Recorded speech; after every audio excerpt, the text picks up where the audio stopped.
right. Let me start by sharing the screen. So welcome everybody to this presentation about a collaborative project that the Boston University Masters of Statistical Practice did with Speak for the Trees. So before I start talking, I want to just reinforce a comment that David made that it would be nice if you could have your video on, your camera on, if you can, then the students will be speaking to, actual faces instead of just placards with names, and they'll be more helpful and to see your reaction. And if you have questions, also be more personable.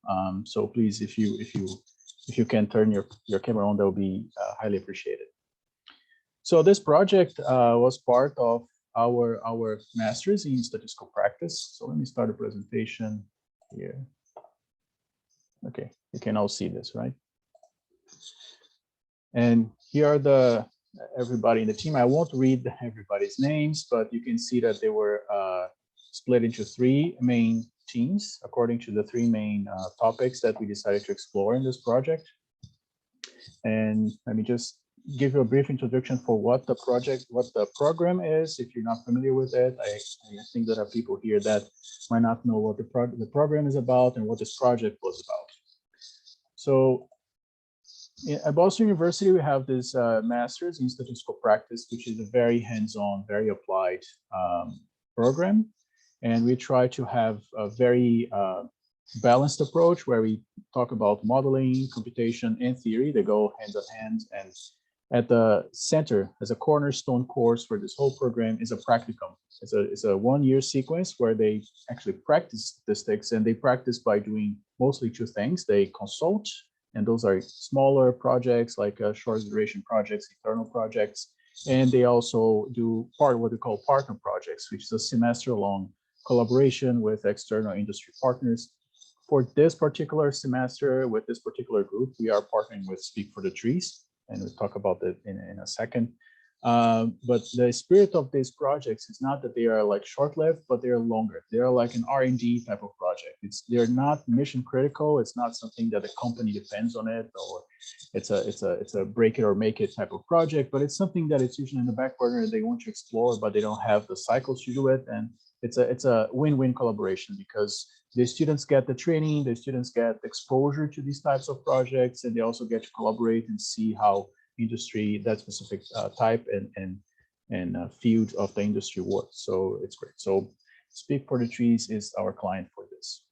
So I can let David say something about this. I can summarize Speak for the Trees, but David, you want to say something here? Yeah, I'll just be real brief here. So first of all, it's been a real pleasure to work with you and your students. I'm so grateful for the time that everyone's put into this. Full disclosure, I don't know what the results are going to be. So for those of you who are sitting and visiting to learn about this, I know as much as you. So I'm really excited because our work is focused on tree equity, which means that in our mind is that trees are really, really important for people's well-being, for their health, for their physical health, their mental health, their economic health. But due to various reasons, historical reasons, geographic reasons, the distribution of trees in cities like Boston and cities across the country is inequitable, which essentially means that some communities, some residents have lots of trees in their neighborhoods and others don't. And we're trying to see what's the most effective way for us to make sure that everyone has access to green spaces, especially trees.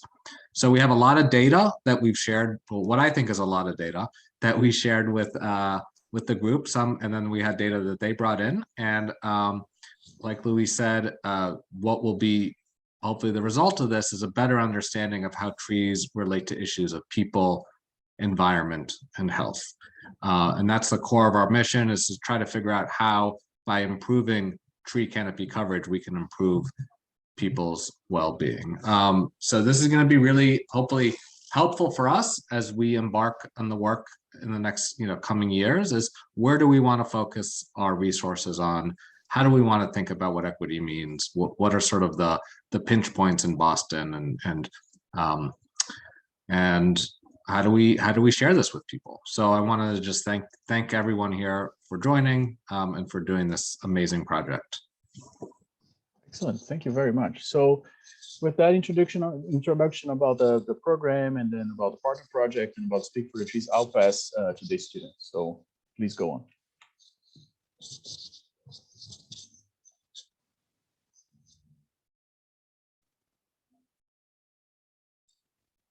Will, if you're speaking, I think it's muted because you're not hearing it.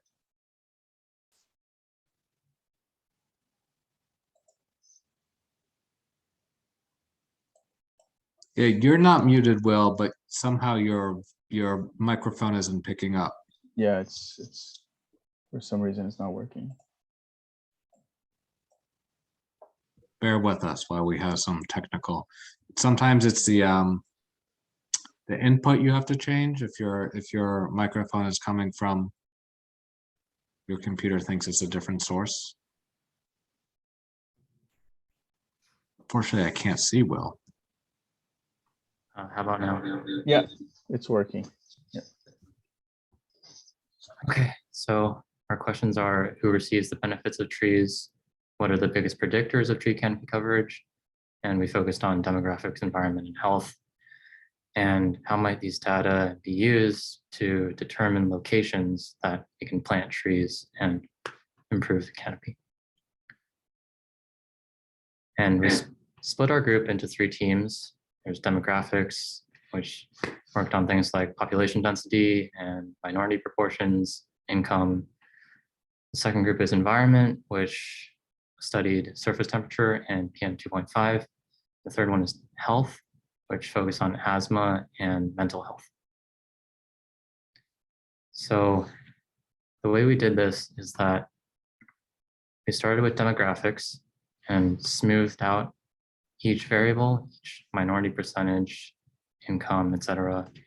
And then we used regression to figure out the relationship between demographics and tree canopy. Then we took both of those and put that into environment. And finally, the health group used all of the previous variables, all of the smooth variables, to determine the relationship with all of those variables and health.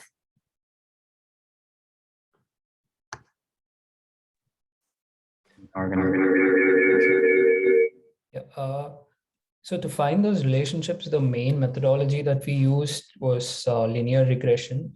We were regressing on the outcome variable, like in different cases, different variables were the outcome variables. For example, in demographics, we were trying to find the relationship between tree canopy coverage with the demographic variables like median age, median income, gross parcel tax, and so on. So that was the main technique that we used. And to achieve this, we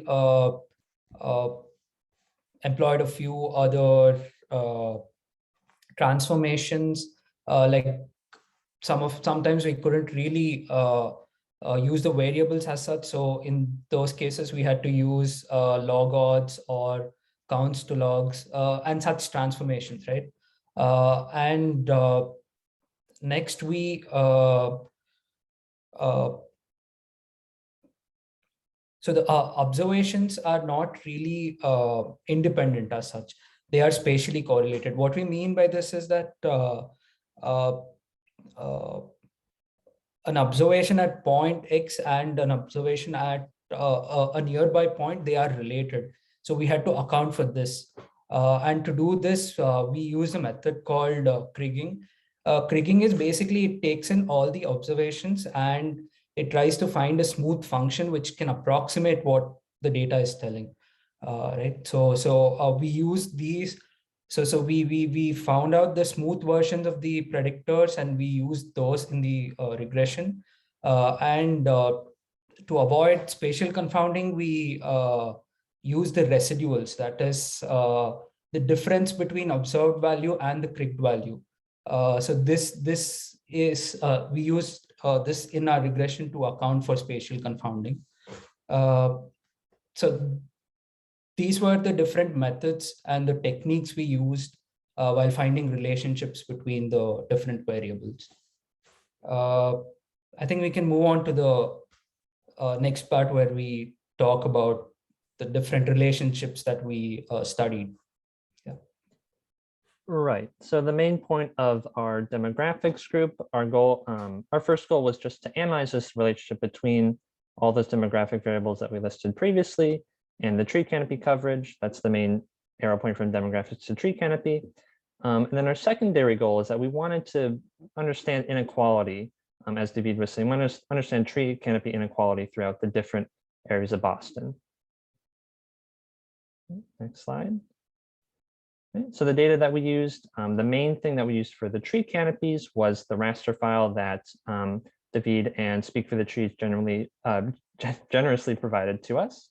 So we'll show it on the next slide, but this map has like a 1 meter resolution to kind of represent what, whether there's trees or not in specific areas.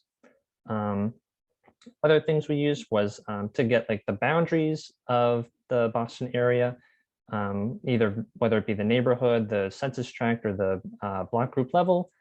We needed shape files to analyze in these regions. We got that from Analyze Boston.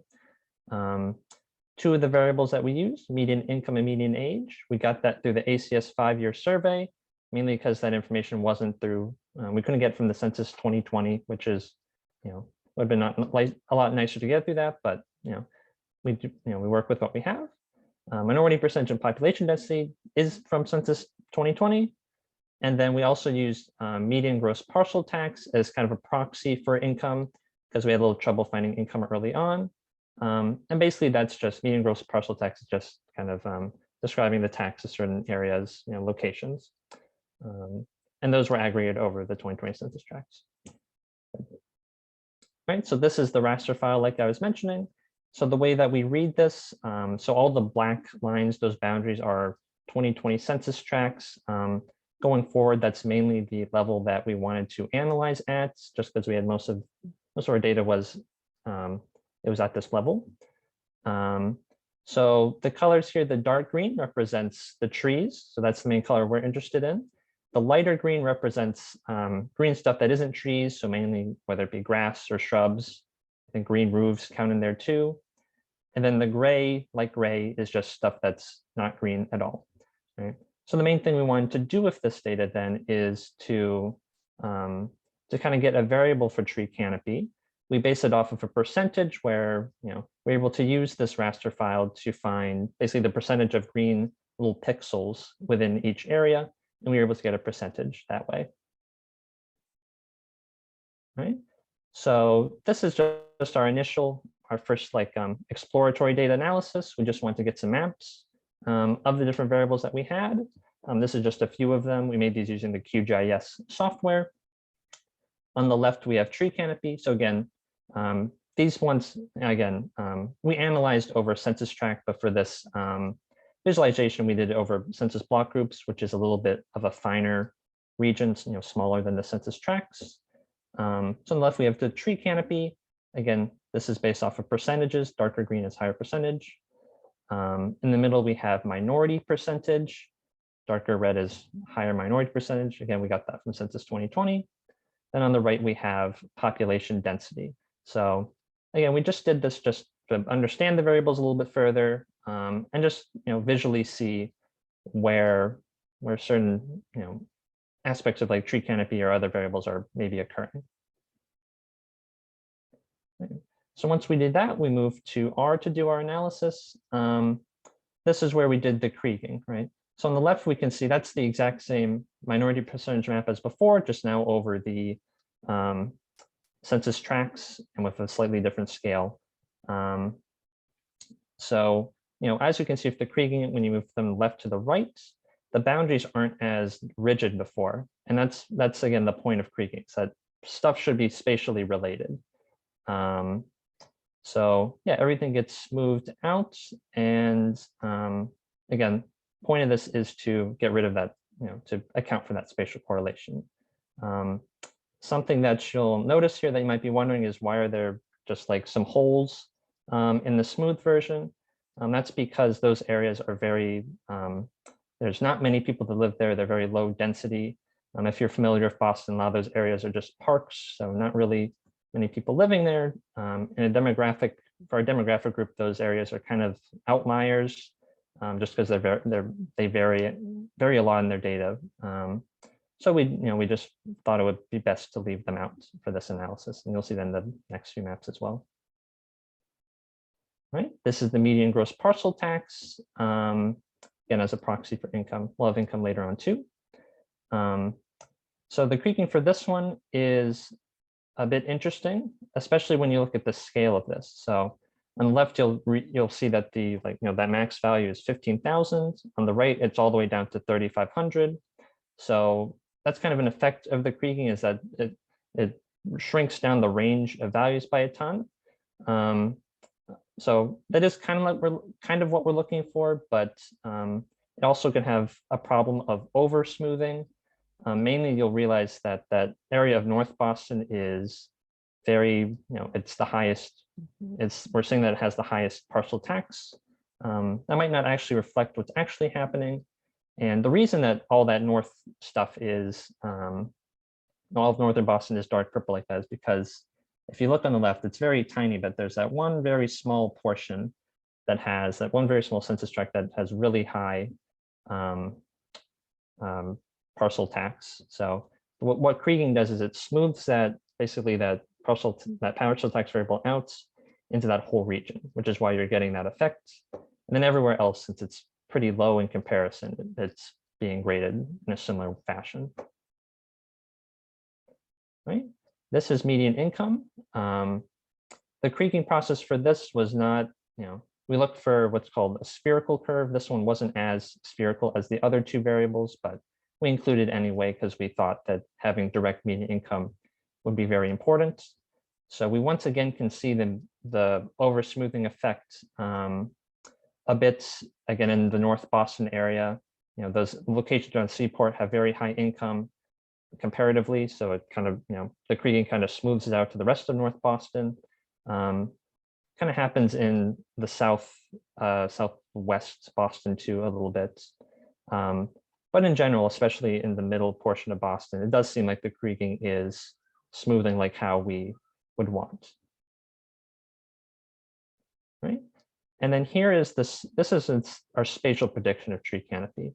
So it's we once again smoothed that the variable of tree canopy, but this time we also regressed on those three smooth variables that we just showed you. So smooth minority percentage, smooth median parcel tax, and smooth median income.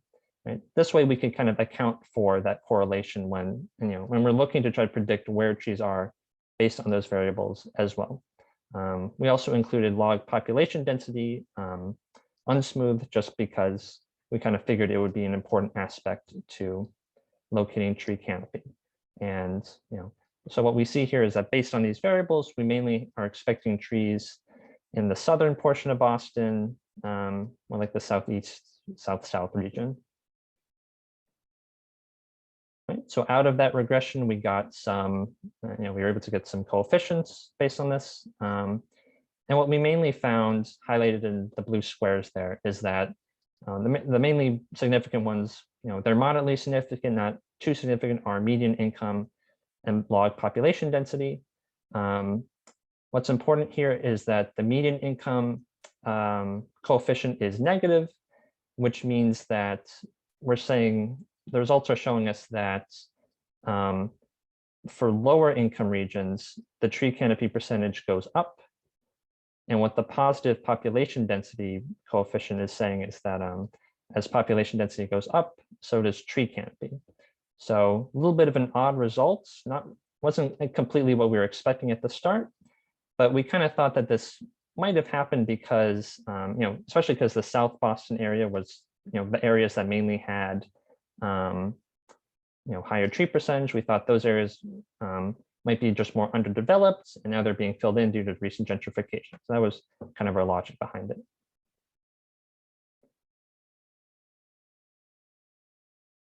Now we move to inequality.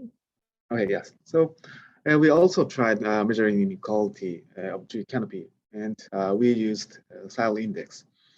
And this equation needs formula for the style index. And I think the Gini coefficient is much more popular than style index for other inequality index, but we use cell index because we can easily decompose and group the cell index.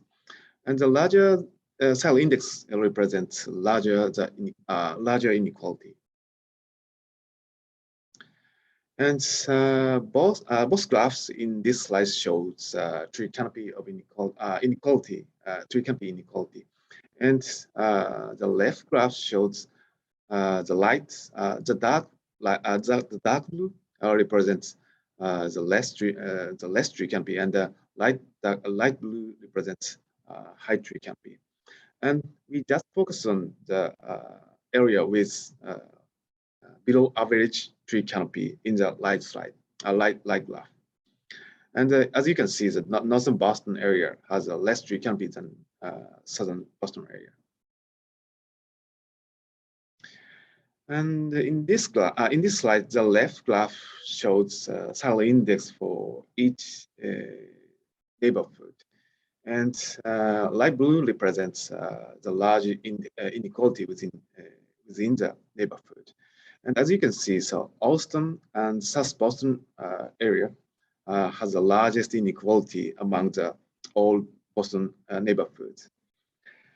And light graph shows the cell index element of each census tract, and the colored area is negatively unequal tract within each neighborhood. And this scatter plot shows inequality and also income. And x-axis represents the income, and y-axis represents the inequality of tree canopy. And each dot represents each census tract. And as you can see, so 6 dots surrounded by a red square is the area with below average tree canopy and also less income. And we can see the points as a map in the next slide. Here, so these light blue area correspond to the previous 6 dots area. And these areas in the South Boston, Fenway, Jamaica Plain, Roxbury, and Mission Hill. And we might say that this area has a higher priority for tree planting because this area has a less tree canopy and also less income. Okay, so for demographic parts, we have 3 results. One is Kriging and spatial regression offer good summaries relating all variables, but it might tend to oversmooth and dilute the predictor effect. The second one is result might be more significant if spatial resolution is increased.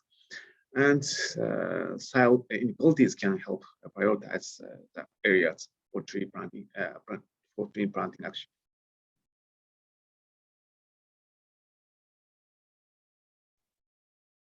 Now we'll take a look at the environmental groups analysis. Our main question was, does tree canopy influence environmental factors? And the factors we were looking at were surface temperature and PM 2.5. Our goals this semester were to analyze the effect of demographic variables and tree canopy coverage on environmental variables. And then second, to provide these relevant summaries to the health group so they could analyze health incomes. So we thought that demographic information might impact the environment and tree canopy coverage would also impact the environment. So we included those both in our model of PM 2.5 and temperature. Now to take a look at the data we used, our response variables were surface temperature, which was we downloaded from the Landsat satellite. So this is a satellite that orbits the Earth and takes images of around the world. And this is at a 30 meter by 30 meter resolution. And we aggregated this to find the mean surface temperature of each census tract for our analysis. And then we were looking at PM 2.5, which is particulate matter that's less than 2.5 micrometers. And this is a measure of air pollution. So this is measured in micrograms per meter cubed and again, from remote sensing data that was aggregated from multiple sources into a PM 2.5 estimate that we then took the mean of for each census tract. And if we can go back, perfect. Our predictors were tree canopy, just like the demographic group, and the demographic information that the demographic group produced. And so we used kriging, a spatial regression, having surface temperature and PM 2.5 as dependent variables, and the smooth residuals from the demographic analysis and tree cover as predictors. And here we have our two temperature maps. On the left, we have the temperature that we calculated from the data. This is the raw temperature. And on the right, we have the modeled temperature, the smoothed temperature that includes tree canopy, median income, and population density from the demographic group. And we found there's not a huge spatial variation in temperature across the city. So if it's warm in one spot, we expect that it's also going to be warm across the city. And this could be because of the coarse resolution that we're looking at the data. We're assuming that a single point, a single value accurately shows what's going on in a whole area, even though that might not actually be true. And here we have our regression results. So we have each of our variables that we included in the model, the coefficient estimate, and the standard error. And the blue columns are the variables that were statistically significant. So we can see there wasn't a relationship between income and temperature, but there was a positive relationship between population density and temperature. So areas that have more people in an area are probably going to be warmer. And we also see that there was no significant relationship between the modeled trees and temperature, which might again be due to the resolution of the data, that we're not capturing these fine details that might exist in the areas.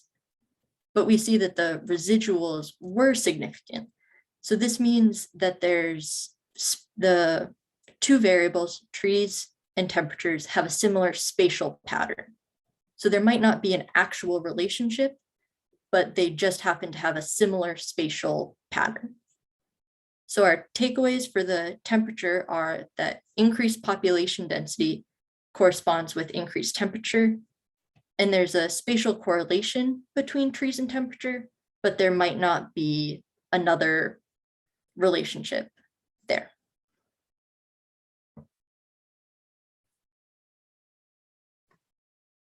So this is our maps of PM 2.5.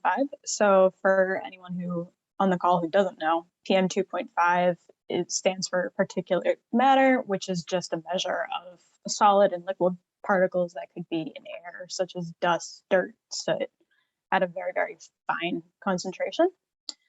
So what you see on the left is the raw PM 2.5, the unsmoothed version that we fit to the map of Boston, and on the right is the smooth version with the kriging model.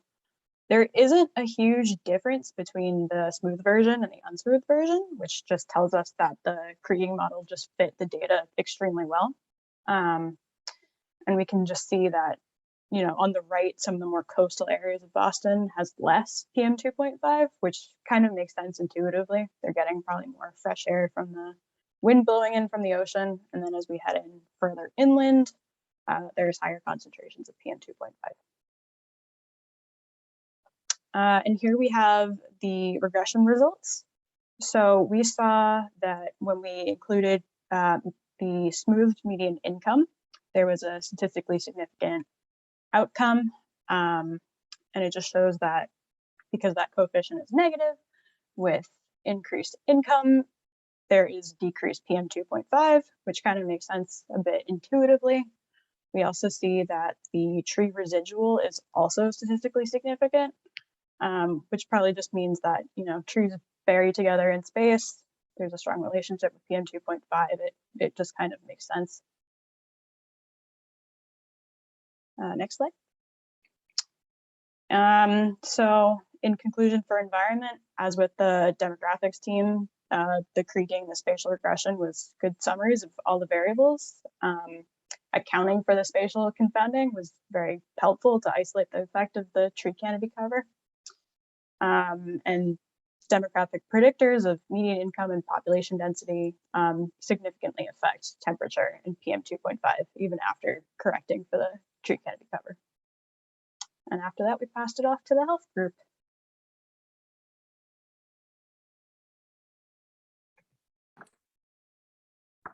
The third part of this project is to take the health into account. Our goal is to analyze the effect of demographic, environmental variable, and tree canopy coverage in selected health outcomes. We focus on climate socially vulnerable conditions, so the related health problems we choose to analyze here are asthma and mental health. The data source we use was from a project of CDC, Centers for Disease Control and Prevention, which provided 2021 census tract data. So we got model-based estimate for crude prevalence of asthma and mental health. They collected two data from a survey. For asthma, it is a weighted number of respondents who answered yes to both of the following questions. Have you ever been told by a doctor, nurse, or other health professional that you have asthma? Do you still have asthma? For mental health, respondents aged greater than 18 years old who reported their mental health wasn't good for 14 or more days during the past 30 days. Next, we're gonna show you the map. The maps here shows the raw data of asthma and mental health. The red one is for asthma and the blue one is for mental health. Let's compare our current location, Brighton and Austin, with downtown. As we know, there's more trees in downtown area because there is a central park. When we look at the mental health and asthma maps here, the gray parts on the map is because we have missing values on these tracks. It is hard for us to do the comparison. There's no direct relationship between tree canopy and asthma and mental health. So we add demographic and environmental variables in our model to get a smooth data of mental health and asthma prevalence. And here it is. On the left, the raw data asthma varies a lot over the tracks. When we fitted a model, as you can see on the right, the models spread all the values. The legends show that the value is really close because it keeps only one decimal place. All the numbers on the legend are the same, 2.4 here. It means every track has almost the same level of asthma prevalence. This over-smoothed effect is due to fitted barogram was not that well. And let's take a look at mental health. On the left, the original data, it has blue clusters on it. So the model assumption is off here. But after we fitted the model, the smoothed map on the right looks much better. The variance is lower here. So let's move on to our model. Next, I'm going to briefly talk about our model coefficients here. As my folks said before, we combine all the predictors from the demographic groups and environmental groups into our model, and the outcome is the asthma cases and the mental health cases.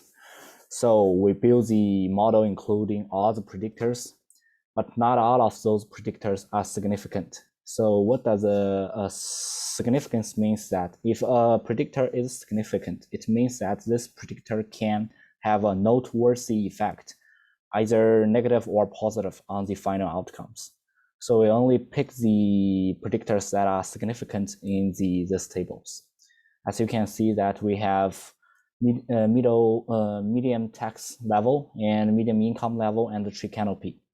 And as you can see that the coefficients for the tax level and income level are both negative, which means that for higher tax level and higher income level will lead to less asthma cases in a census tract. But the tree canopy predictor here is not significant.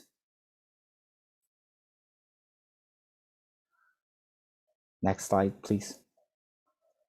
And in the next slide that we did the same thing on the mental health models. However, on the upper right variogram, as you can see that the variogram does not fit well for these models, which means that this model is not valid. However, we'll list the result here for your reference. After we have the data, after we have the model, we plot the smoothed data on the Boston map. As you can see on the left-hand side, the darker the color is, the more asthma cases a census tract has, and vice versa. As you can see that there are also some census tracts that does not have colors. Those are the census tracts we do not have information, we do not have value. We call them missing values. But that is not actually a problem. We use a powerful spatial algorithm called kriging to predict those missing values. And after prediction, we fill in those missing values and replot the map. And as you can see the result on the right-hand side. One more thing that you need to notice that both the asthma counts and the mental health counts are in log scales. And we basically do the same thing on the mental health counts on this graph. Now, please allow me to summarize the result we have for our health groups. Since the tree canopy is a predictor that our client is especially interested in, we keep it in our both models. However, the tree canopy predictor is not significant in the asthma model, but it is significant in the mental health models. So after a careful evaluation, we find out that the residual terms in the mental health model is also significant, which means that it might be the spatial confounding which causes the tree canopy to be significant in the mental health models. And we also notice that our model is generally effective. It can offer great summarize between the relationship between our predictors and the outcomes. Next, please allow me to wrap up the whole project. Our initial goal is to conduct a descriptive analysis of the information we have, which means that we only want to explore the general relationship between our predictors and the outcomes. However, we find out that it doesn't cost much time to gather, wrangle, and visualize the data. So we decided to build some models to help us further explore. However, unfortunately, we does not have much significant results, but we think that the methodologies we apply here is still useful for other academic parties to explore in these areas. If we have more time and more resources in the future, we may want to get finer data, including higher spatial resolutions, in order to build a better spatial model.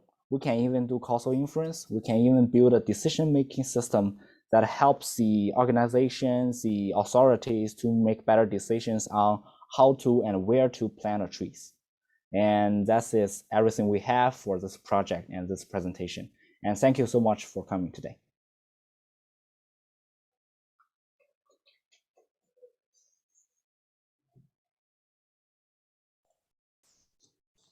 And that's it. So I think David, can we have questions or comments? Can we open the floor? Yeah, I would love to. And I don't know if you want to stop sharing. Yeah. Let me stop sharing, and then I wanted to just, thank the group for that amazing presentation and all the hard work. I've never taken a stats class in my life, and I wish I had.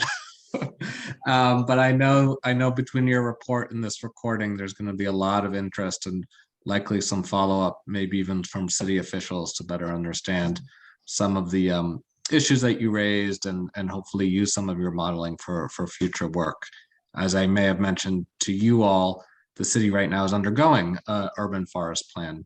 and one of their core values is equity. And one of the questions that they keep on asking themselves and us is, what do we mean by equity? So I think you guys are adding to that conversation with this. So I appreciate that.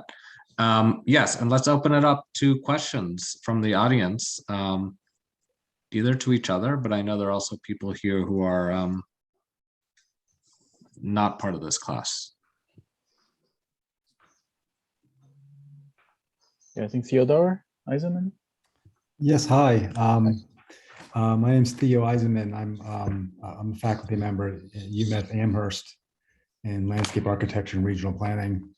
And I've been doing a fair amount of work on urban greening and urban forestry and various benefits and disbenefits related to urban trees and on asthma in particular. I was just curious. I wasn't quite clear on what assumptions were you basing the PM 2.5 reduction and the asthma and the mental health? If you have canopy cover as one variable, I wasn't quite clear what assumptions you're using to make those kind of correlations to all three of those variables: PM 2.5, asthma, and mental health. Can somebody from the health group answer, or should I put the slides? So how, maybe like PM 2.5 is its own thing, and then you have the actual health outcomes. How are you? I wasn't quite following. Based on what assumption of how are you assuming that trees reduce PM 2.5, for example? Based on what assumption? Based on deposition, gravity-based deposition, or airflow? So I can help. So we're not assuming anything. So this was mostly, as we said at the beginning, was more of a descriptive type of analysis where we're trying to relate the data that we have and trying to explain. So we don't have a mechanistic understanding of why something happens. It's mostly some try to understand that there's an effect on measuring an association between one variable and another variable. So we didn't find that tree canopy was significant for PM 2.5, probably because, as they said, the data was, you didn't have many observations, even though they were careful enough to use spatial correlations and so on.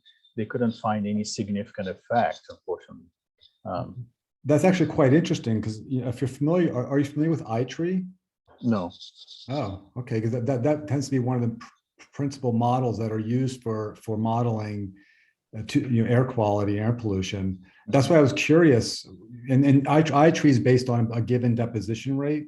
Mm-hmm. Literally just particles falling out based on gravity. Mm-hmm. That's why I was curious what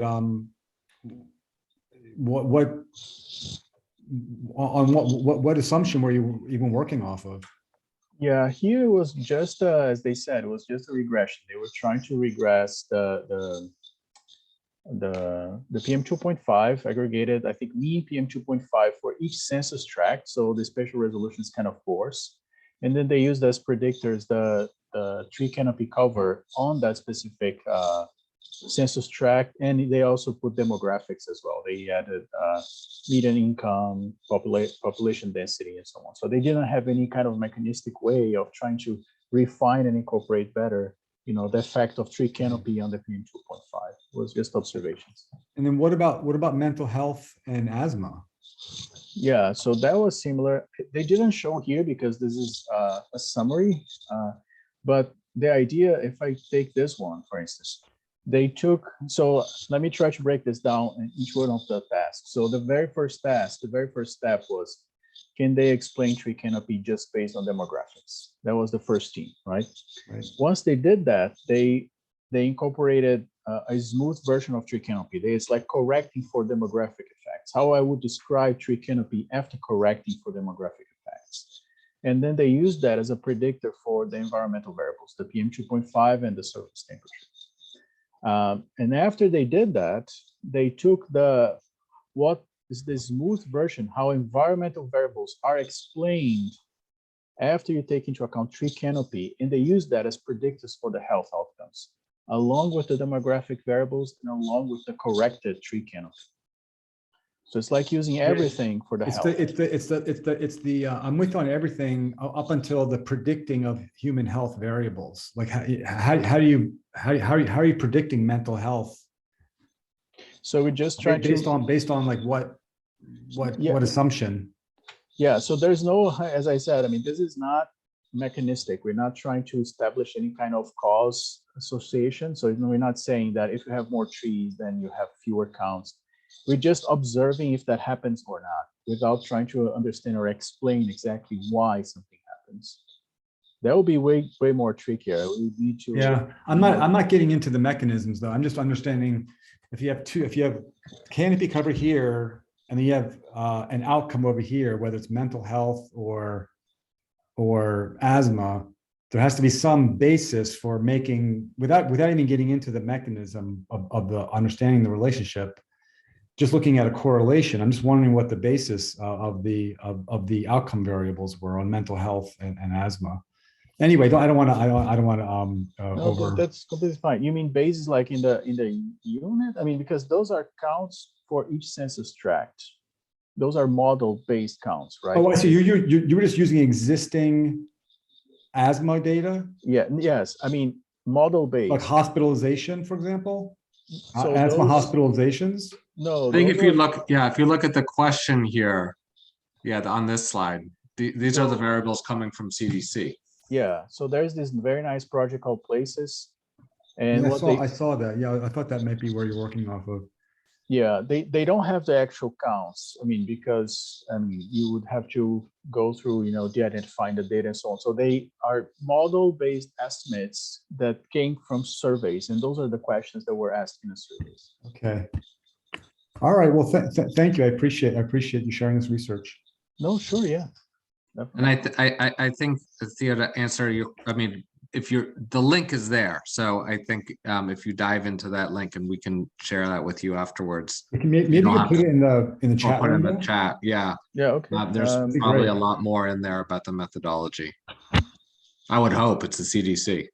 Yeah, I'm really curious. I'm very curious what assumptions are using to make these to allow for these correlations. And thanks for sharing that. Sure. Yeah. Absolutely. Thank you for asking. And you want to know more results? I mean, I think all the details will be as they mentioned, on a final report, and David will have the final report. And I think that you have no problem sharing that. Okay. I'm going to take the liberty of attaching a couple of things that I've published specifically on asthma, which start getting into all the mechanisms, which I understand you all didn't do here at all. But you might find it just interesting as another layer of information. Absolutely. Yeah. Thank you.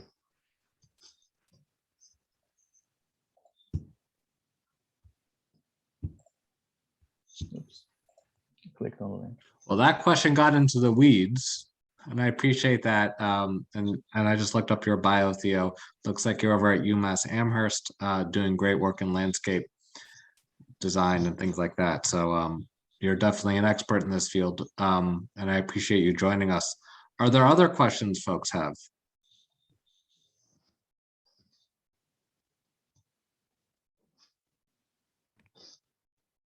Yeah, Sarah. Hi, everyone. Like David, I did not do a lot of statistics, or I took a course like half a century ago, but it's long gone from my memory. When you found surprising results, did you have any explanations or double check, cross check, anything, or you just trust the data?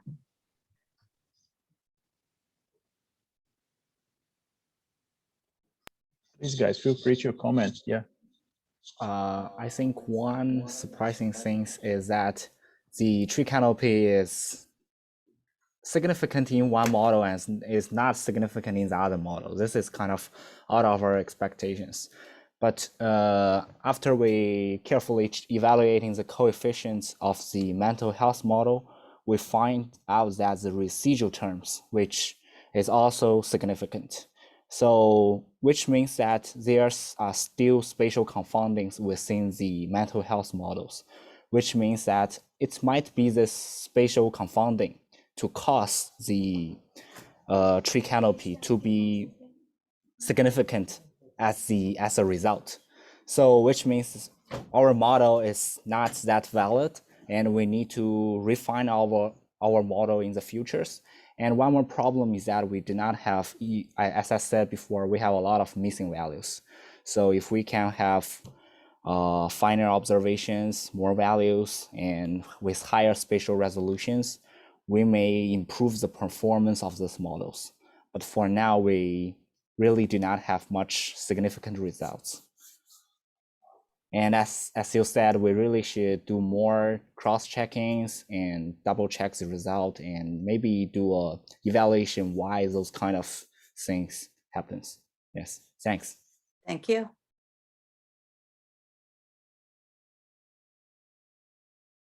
So I'm going to follow up with that question a little bit, because that was well, I'll let other people answer first, and then I have a follow-up question. If there are other reflections on Sarah's question.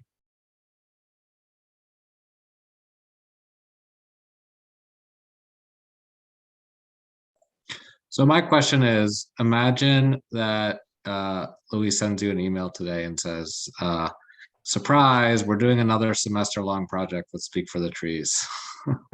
Or I call you up tomorrow morning and I say, I love your work, but we need to figure out what this really means.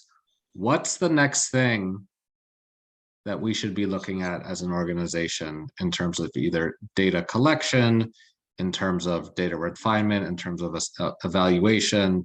Like if I were to hire someone to continue your work, if I were to hire you, I should say, to continue this work, what's the next step for us?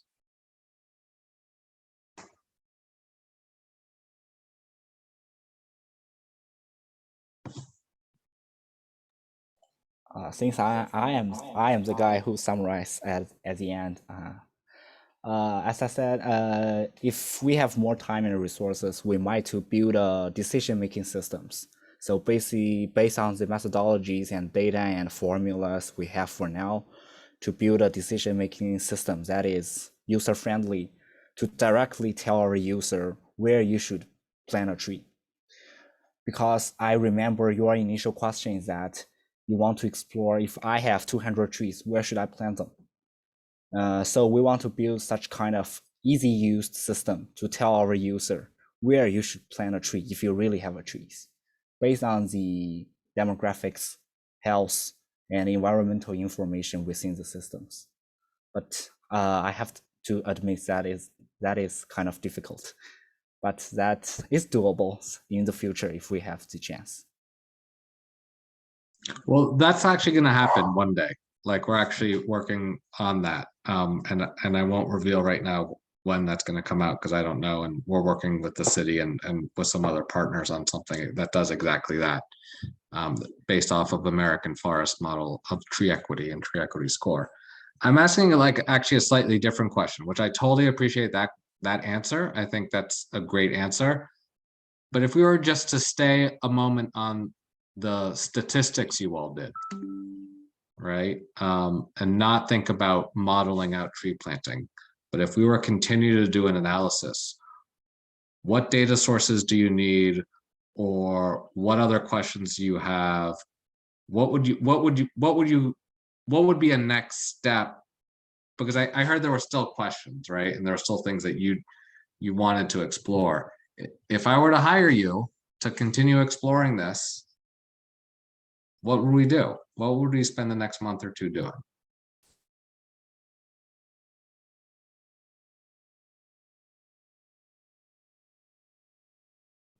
You did mention missing data, and yeah, that is a problem that we have, but I don't know if you specifically can do anything about it, because like we're looking for government data on demographics and health and stuff. So if you were needed a better data source or different data, what data sources are you looking for? Like one of our demographics things is out of date. Is that the ACS survey or the That one? Some of it isn't detailed enough. Like, Yeah, like I think one thing that we were talking about too is that you know, we had to do a lot of this analysis on the census tract level, just because that was the that was as far back as, you know, that was the most general we could go with the boundaries. Well, still, like, you know, but for the census tracts, I think there's only about 200 in Boston. We were initially trying to do it based on the census block group, which there's like 600. There's a lot more of them. So, you know, if we, you know, in like a, if we could get like more like very specific information, then with more, basically we're going to have just then more data points. The kriging is going to be, you know, we're going to have many more points to look at, basically. So if we get data like that, I think that would be really helpful for our analysis. We'd probably get some, probably the smoothing results would definitely work a bit better, I feel. And one more add-on for our health group is that, remember the mental health model? Since the mental health is collected, the data of the mental health is collected by a survey. So it's not that accurate. And there are a lot of, the mental health, the definition of mental health is kind of vague.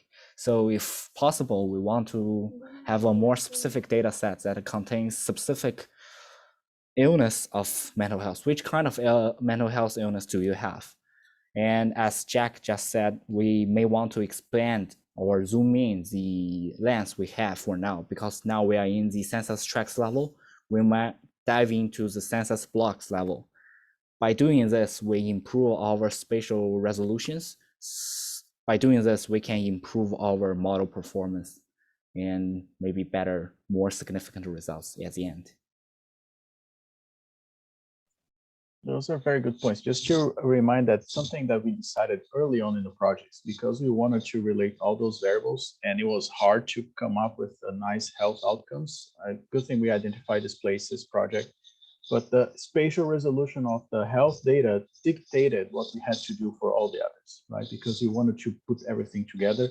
For instance, for the environmentals, we had TreeEquity at 1 meter level and you have PM2.5 at 30 meter level. So we could just use that, right? If you could have demographics and we could split it into a raster and so on, we could have a much finer spatial resolution to be able to predict the effect of TreeEquity on PM2.5 and surface temperature.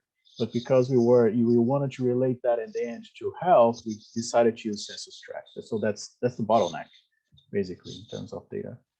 But, you know, as Jack also mentioned, I mean, a lot of results from demographics, we had it in a census and the block group level, which is more refined, but we decided not to use it because we wanted to focus on census tracts and so on. Thank you, Sarah. Well, I want to be mindful of everyone's time. We're approaching 6 o'clock. I have to go cook dinner. But thank you all. I want to leave it just to see if there are any other questions here before we sign off. Well, I will leave the website to our organization in the chat window. If you're curious about the work we do, if you want to reach out to me specifically, my email is david@treeboston.org. Thank you so much for this amazing research. I look forward to looking at the report and sharing it out. And if you are interested in doing a project in the future, in the spring semester and the summer, don't hesitate to reach out to me directly. Our work at Speak for the Trees is predicated on the idea that once you're in our world, you're always in our world, right? And we're all in this world together. So now that you guys have started thinking about trees, you will never look at a tree the same way again, and you'll never look at your neighborhood the same way again. So I am so grateful for this work, and thank you, Luis, for the companionship and for thinking through this project together. And thank you all for your time, and good luck with the end of the semester.